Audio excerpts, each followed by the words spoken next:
सप्ताधिकशततमः सर्ग 107वां सर्ग श्रीराम और रावण का घोर युद्ध। तदनंतर श्रीराम और रावण में अत्यंत क्रूरतापूर्वक महान द्वैरथ युद्ध आरंभ हुआ, जो समस्त लोगों के लिए भयंकर था। 1। उस समय राक्षसों और वानरों की विशाल सेनाएं हाथ में हथियार लिए रहने पर भी निश्चेष्ट खड़ी रहीं, कोई किसी पर प्रहार नहीं करता था। 2। मनुष्य और निशाचर दोनों वीरों को बलपूर्वक युद्ध करते देख सबके हृदय उन्हीं की ओर खींच गए, अतः सभी बड़े आश्चर्य में पड़ गए। 3।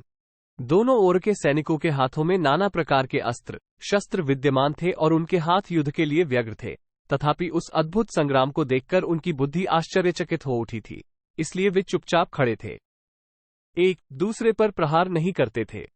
4। राक्षस रावण की ओर देख रहे थे और वानर श्री रघुनाथ जी की ओर। उन सबके नेत्र विस्मित थे, अतः निस्तब्ध खड़ी रहने के कारण उभय पक्ष की सेनाएं चित्रलिखित सी जान पड़ती थीं। 5।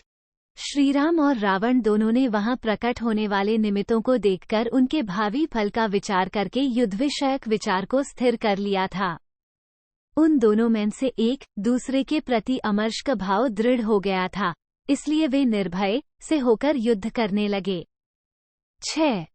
श्री रामचंद्र जी को यह विश्वास था कि मेरी ही जीत होगी और रावण को भी यह निश्चय हो गया था कि मुझे अवश्य ही मरना होगा, अतः वे दोनों युद्ध में अपना सारा पराक्रम प्रकट करके दिखाने लगे। 7। उस समय पराक्रमी दशानन ने क्रोधपूर्वक बाणों का संधान करके श्री रघुनाथ जी के रथ पर फहराती हुई ध्वजा को निशाना बनाया और उन बाणों को छोड़ दिया। 8। परंतु उसके चलाए हुए वे बाण इंद्र के रथ की ध्वजा तक न पहुंच सके, केवल रथशक्ति को छूते हुए धरती पर गिर पड़े। 9। रथ की कलशी पर का वह बांस जिसमें लड़ाई के रथों की ध्वजाएं लगाई जाती थीं। कुछ विद्वानों ने रथशक्ति का अर्थ रथ की अद्भुत सामर्थ्य किया है। वैसा अर्थ मानने पर यह भाव निकलता है कि रथ के अद्भुत प्रभाव का अनुभव करके वे बाण ध्वज तक न पहुंचकर पृथ्वी पर ही गिर पड़े। तब महाबली श्रीरामचंद्र जी ने भी कुपित होकर अपने धनुष को खींचा और मन रावण के कृत्य का बदला चुकाने उसके ध्वज को काट गिराने का विचार किया। 10। रावण के ध्वज को लक्ष्य करके उन्होंने विशाल सर्प के समान असह्य और अपने तेज से प्रज्वलित तीखा बाण छोड़ दिया। 11। तेजस्वी श्रीराम ने उस ध्वज की ओर निशाना साधकर अपना सायक चलाया और वह दशानन के उस ध्वज को काटकर पृथ्वी में समा गया। 12। रावण के रथ का वह ध्वज कटकर धरती पर गिर पड़ा।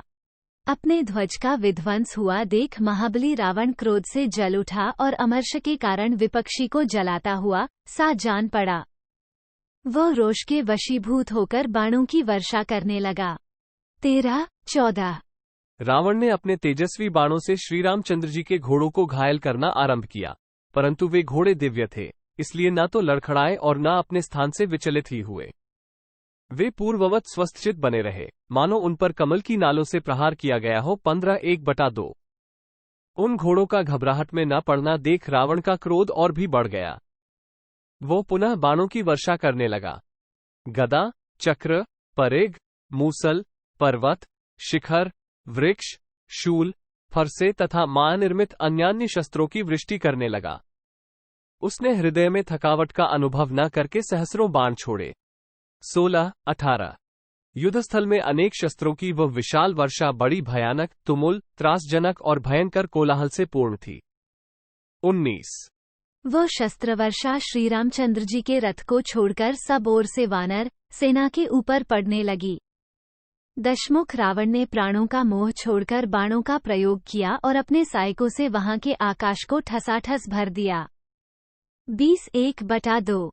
तदनंतर रणभूमि में रावण को बाण चलाने में अधिक परिश्रम करते देख श्रीरामचंद्र जी ने हंसते हुए से तीखे बाणों का संधान किया और उन्हें सैकड़ों तथा हजारों की संख्या में छोड़ा।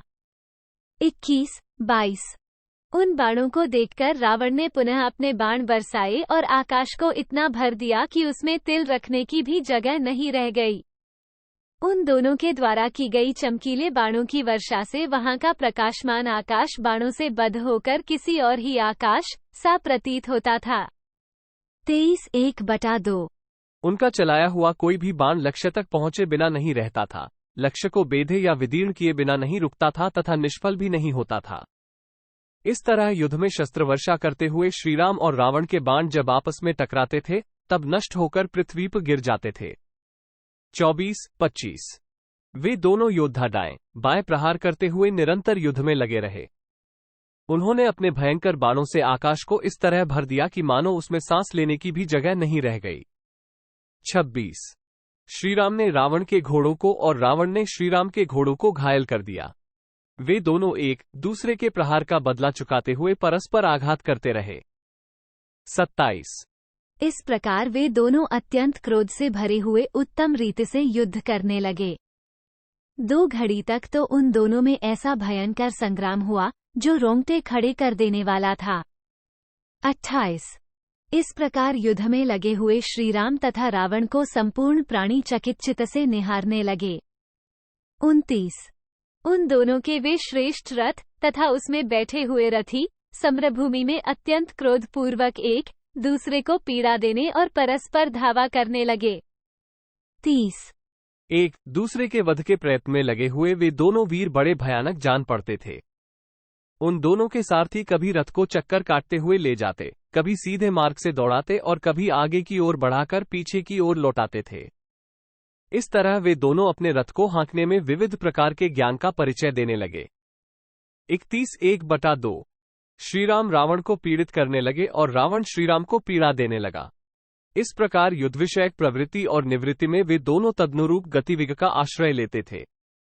32-1/2 बाण समूहों की वर्षा करते हुए उन दोनों वीरों के वे श्रेष्ठ रथ जल की धारा गिराते हुए 2 जलधरों के समान युद्ध भूमि में विचर रहे थे। 33-1/2 वे दोनों रथ युद्धस्थल में भांति भांति की गति का प्रदर्शन करने के बाद फिर आमने सामने आकर खड़े हो गए। 34-1/2 उस समय वहां खड़े हुए उन दोनों रथों के युगंधर हर्षों की संधि युगंधर से, घोड़ों के मुख विपक्षी घोड़ों के मुख से तथा पताकाएं पताकाओं से मिल गईं। तत्पश्चात श्रीराम ने अपने धनुष से छूटे हुए 4 पैने बाणों द्वारा रावण के 4 तेजस्वी घोड़ों को पीछे हटने के लिए विवश कर दिया। 36-1/2 घोड़ों के पीछे हटने पर दशमुख रावण क्रोध के वशीभूत हो गया और श्रीराम पर तीखे बाणों की वर्षा करने लगा। 37-1/2 बलवान दशानन के द्वारा अत्यंत घायल किए जाने पर भी श्री रघुनाथ जी के चेहरे पर शिकंतक न आई और न उनके मन में व्यथा ही हुई। 38-1/2 तत्पश्चात रावण ने इंद्र के सारथी मातली को लक्ष्य करके वज्र के समान शब्द करने वाले बाण छोड़े। 39-1/2 वे महान वेगशाली बाण युद्धस्थल में मातली के शरीर पर पड़कर उन्हें थोड़ा सा भी मोह या व्यथा न दे सके। 40-1/2 रावण द्वारा मातली के प्रति आक्रमण से श्रीरामचंद्र जी को जैसा क्रोध हुआ वैसा अपने पर किए गए आक्रमण से नहीं हुआ था। अतः उन्होंने बाणों का जाल सा बिछाकर अपने शत्रु को युद्ध से विमुख कर दिया। 41-1/2 वीर रघुनाथ जी ने शत्रु के रथ पर 20, 30, 60, 100 और 1000 बाणों की वृष्टि की। 42-1/2 तब रथ पर बैठा हुआ राक्षस राज रावण भी कुपित हो उठा और गदा तथा मूसलों की वर्षा से रणभूमि में श्रीराम को पीड़ा देने लगा। 43-1/2 इस प्रकार उन दोनों में पुनः बड़ा भयंकर और रोमांचकारी युद्ध होने लगा। गदाओं, मूसलों और परिघों की आवाज से तथा बाणों के पंखों की सनसनाती हुई हवा से 7 समुद्र विक्षुब्ध हो उठे। 44-45 उन विक्षुब्ध समुद्रों के पातालतल में निवास करने वाले समस्त दानव और सहस्रों नाग व्यथित हो गए। 46 पर्वतों, वनों और काननों सहित सारी पृथ्वी कांप उठी, सूर्य की प्रभा लुप्त हो गई और वायु की गति भी रुक गई। 47 देवता, गंधर्व, सिद्ध, महर्षि, किन्न और बड़े बड़े नाग सभी चिंता में पड़ गए। 48 सबके मुंह से यही बात निकलने लगी, गौ और ब्राह्मणों का कल्याण हो, प्रवाह रूप से सदा रहने वाले इन लोकों की रक्षा हो और श्री रघुनाथ जी युद्ध में राक्षसराज रावण पर विजय पावें। 49 इस प्रकार कहते हुए ऋषियों सहित वे देवगण श्रीराम और रावण के अत्यंत भयंकर तथा रोमांचकारी युद्ध को देखने लगे। 50 गंधर्वों और अप्सराओं के समुदाय उस अनुपम युद्ध को देखकर कहने लगे, आकाश आकाश के ही तुल्य है, समुद्र समुद्र के ही समान है तथा राम और रावण का युद्ध राम और रावण के युद्ध के ही सदृश है। ऐसा कहते हुए वे सब लोग राम रावण का युद्ध देखने लगे। गगन गगनाकारम से राम रावणयोरिव तक के श्लोक में अनन्वयालंकार है। जहां एक ही वस्तु उपमान और उपमेय रूप से कही जाए, दूसरी कोई उपमा न मिल सके, वहां अनन्वयालंकार होता है। तदनंतर रघुकुल की कीर्ति बढ़ाने वाले महाबाहु श्रीरामचंद्र जी ने कुपित होकर अपने धनुष पर एक विषधर सर्प के समान बाण का संधान किया और उसके द्वारा जगमगाते हुए कुंडलों से युक्त रावण का एक सुंदर मस्तक काट डाला। उसका वह कटा हुआ सिर उस समय पृथ्वी पर गिर पड़ा, जिसे तीनों लोकों के प्राणियों ने देखा। उसकी जगह रावण के वैसा ही दूसरा नया सिर उत्पन्न हो गया।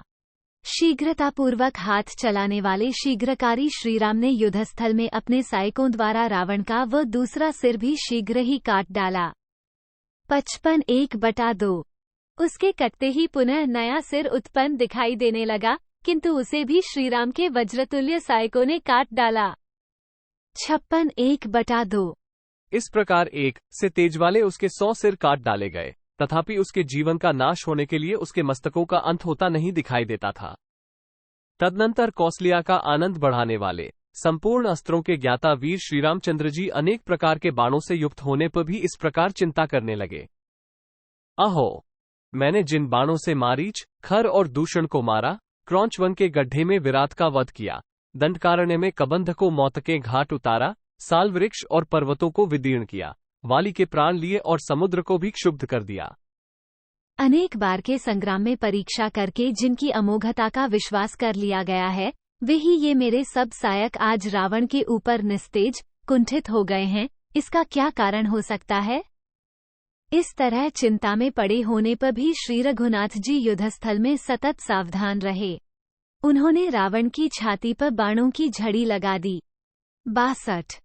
तब रथ पर बैठे हुए राक्षसराज रावण ने भी कुपित होकर रणभूमि में श्रीराम को गदा और मूसलों की वर्षा से पीड़ित करना आरंभ किया। 63। उस महायुद्ध ने बड़ा भयंकर रूप धारण किया। उसे देखते ही रोंगटे खड़े हो जाते थे। वो युद्ध कभी आकाश में, कभी भूतल पर और कभी पर्वत के शिखर पर होता था। 64। देवता, दानव, यक्ष, पिशाच, नाग और राक्षसों के देखते देखते वो महान संग्राम सारी रात चलता रहा। श्रीराम और रावण का वो युद्ध न रात में बंद होता था और न दिन में। 2 घड़ी अथवा 1 क्षण के लिए भी उसका विराम नहीं हुआ। 66। एक ओर दशरथ कुमार श्रीराम थे और दूसरी ओर राक्षसराज रावण। उन दोनों में से श्री रघुनाथ जी की युद्ध में विजय होती ना देख देवराज के सारथी महात्मा मातली ने युद्धप्रायण श्रीराम से शीघ्रतापूर्वक कहा। इत्यार्षे श्रीमद् रामायणे वाल्मीकि आदिकाव्ये युद्धकांडे सप्ताधिकशततमः सर्गः 107। इस प्रकार श्री वाल्मीकि निर्मित आर्ष रामायण आदिकाव्य के युद्धकांड में 107वां सर्ग पूरा हुआ। 107।